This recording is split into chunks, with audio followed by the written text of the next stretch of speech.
hello. Come in. Martin, my friend Martin Guitar and I, we were just talking about young people today. I read a lot about how they have a poor work ethic. They don't want to put effort into it. They expect to have success without putting much into it. How they're all hooked up on these electronic gadgets and they don't know how to socialize. Yada, yada, yada, on and on and on. And then I read from Hardin Central High School in Missouri. We're in the middle of a basketball game. That's why I'm playing this music. This is pep music. So the cheerleaders are out there. The crowd is all excited about the game coming up. The cheerleaders look over, and at the other side of the gymnasium, there is the not cheerleaders, but cheerleader for the other team. One cheerleader. Her name was Tori Adams, and she was not very happy. She was scared. Well, a great time for the Hardin cheerleaders to show their stuff, right? And they did.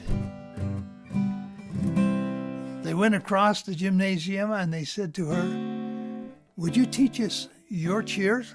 And we can cheer with you." So she did. And that whole night, the whole game, the cheerleaders cheered for everybody.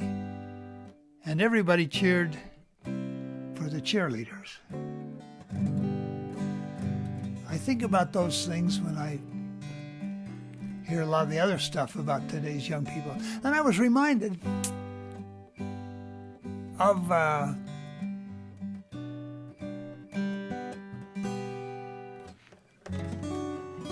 remember this song? I could have danced all night from My Fair Lady. From My Fair Lady. Well, it was junior prom night.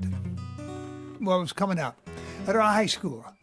And the junior class leaders decided that this year no junior girl would be left out. Everyone would get an invitation to the dance. And the leaders, the elected leaders, sold that to their constituency and they pulled it off. Now, those of us who knew a little bit about this class were not terribly surprised because these kids were something special. And that's what they would do. We also kind of nodded our heads when we found out who Lucinda, who her date would be.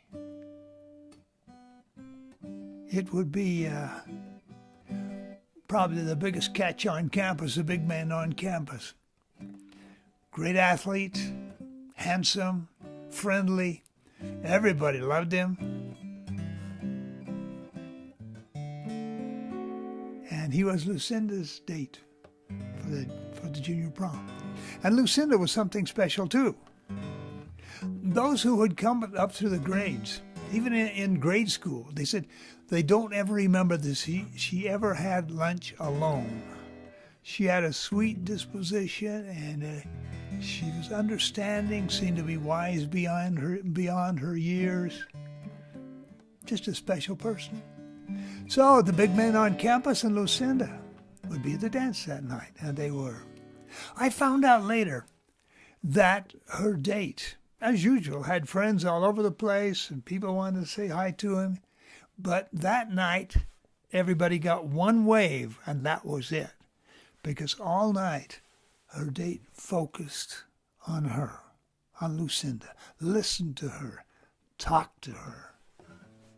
Okay?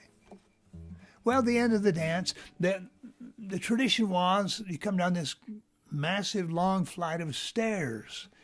And they all came down there, and since we had a son in that class, we and others were gathered around to applaud them. And they were, in our mind, every girl there, every young man was a handsome prince, and every girl was Cinderella. And we applauded them as such. And then came the cheers. And the thunderous applause, because Lucinda came out to descend the stairs. She was not on the arm of her escort. She was in his arms. As he carried her gently down the stairs and put her carefully into her wheelchair. The wheelchair that for all her life, since she was 3 years old, and a medical problem caused her to have almost total loss of her arms, hands, feet. But that night, she didn't dance but a bit. I feel like she danced in her mind. I only know when he began to talk with me, I could have danced all night. Young people today, bless them.